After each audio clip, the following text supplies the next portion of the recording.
Do exactly what he just did. Not far from the pin at all. See how Pat Pitts pulls it off.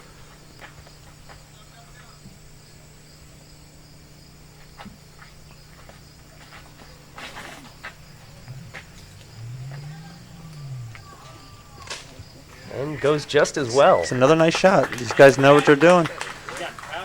Yeah, that's one thing about Paw Paw here. You're either playing out of the woods or into it, one or the other. Right. Now, Tony Ellis, tournament director, being a co-tournament director and still making it to the final, that's pretty impressive. I do like you wear a lot of hats in this sport. Gets caught up by a little bit of a tree there, but not too bad. Still within putting distance. There's Matthew Blakely, young man from Westchester, Ohio. Nice low shot. See if it carries in there. Oops, skips off a tree a little bit, but pushes him towards the hole. That's a nice way to play it. Very nice shot. And Brad Schick. Looks like he wasn't sure what disc to throw there, just quite. I would pick the one that you can throw far. Oh, that's not what he does here. No. Probably should have taken the other disc. Yeah, right. Yeah, Galler. Bard Soling makes his way into a tie for second place here as he makes his bid into the final. Nice solid throw. Looks like it's going to turn back and, oh, almost takes out our cameraman. A little late on the 4 there, Board. Disc golf is a contact sport. Sometimes. Watching this hole. Look at the gallery here. We were talking earlier about the camaraderie here at this course, and that's not often you see a gallery that big following them. Well, it's the social setting of these guys. I've been watching here. They've been camped here all weekend, so this is the big event. All right, now let's go back and take a look here at Schick's putt. See how he gets the balance is real important on the putt, and he's a little downhill here. You can see he just has to take that hop, just throwing him off balance.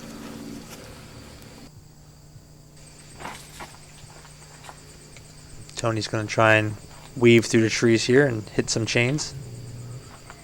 And pulls it off. Man, nice shot. Through all those trees, gets it in anyway. That's a hard shot with no trees in front of you, let alone heaven. That's definitely outside my putting range. Oh, man.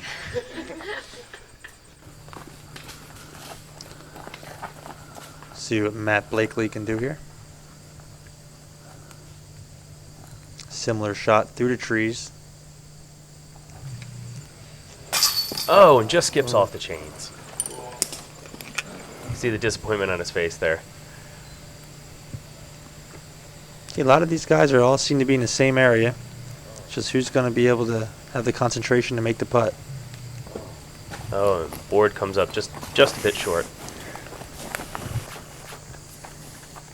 And here's Moser with his second shot. Now, usually in the final, there's a lot of tension, a lot of nerves. But with this lead, I think Moser is feeling pretty comfortable with himself. And as you can see, as he just went right to the putt. Didn't take too long. Just eyed it down and threw it in. Yeah, skipped his normal 1, 2, 3 go. He usually has 2 pumps before he puts it in. He doesn't even need it on that. He's definitely in a comfort zone right now. Yeah, Pat Pitts man just put one away. Nice putt there by Pitts.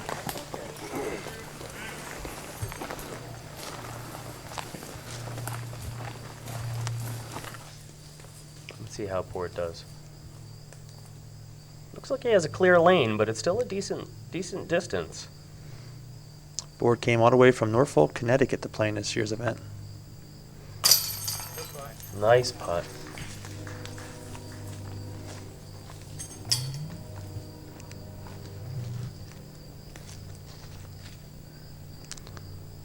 These players are all trying to hit par here. Oh, ooh, blast it in. A nice par there. There we go. Blakely puts his in for par as well.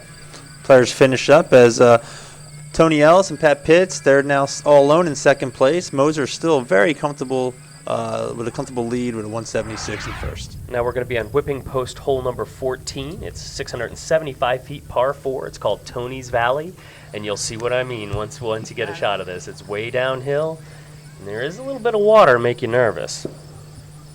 It's out there. It's not really in your way though.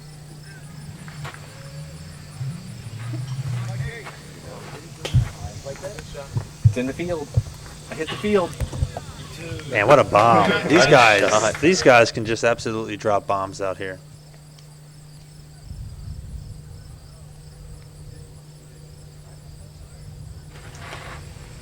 There we go. Nice long distance shot. Look at that carry. Man. Wow. And the crowd, What a shot. the crowd knows a long throw, and they appreciate that. That's one of the nice things about disc golf is watching these guys air it out. It's quite a sight.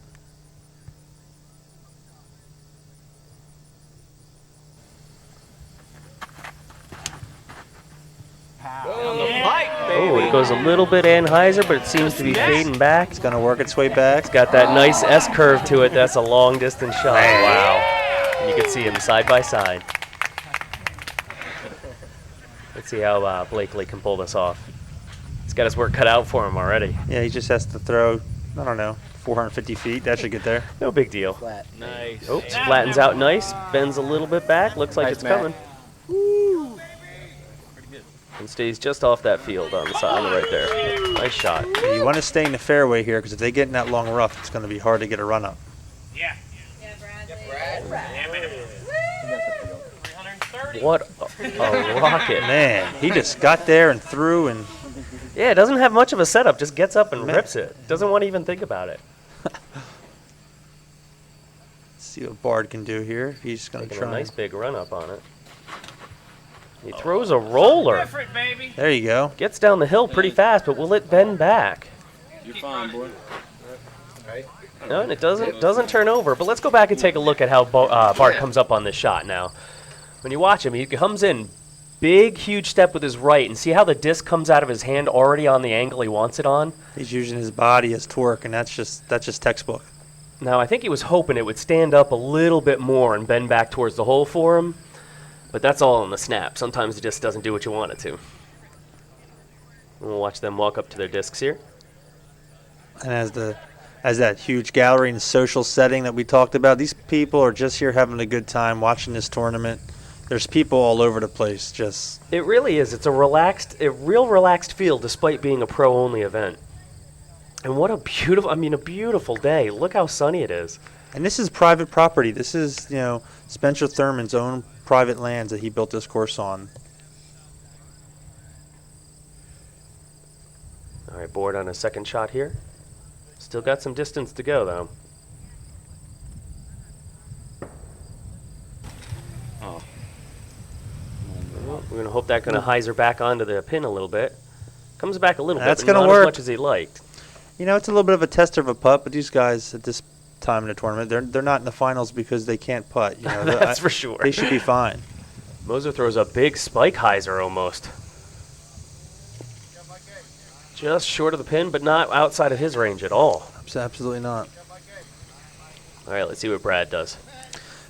This is one of the rare holes where they can easily a lot of these guys can easily get a par 3 on this hole. This is one of the hits the the pin. post. This is a rare hole where the pin's out in the open. I think he has his aim down pat. I think he did pretty good on that.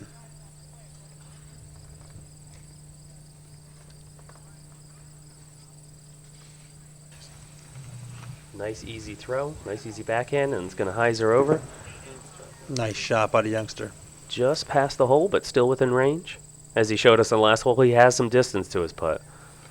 Just the way Tony's holding the shot, looks like he's going to throw a spike hyzer as well.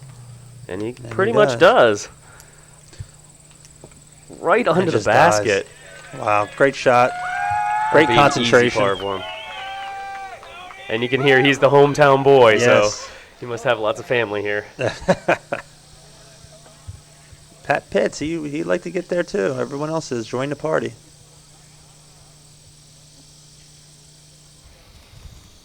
Nice easy backhand. Right Skips there. Right under the basket. Beautiful.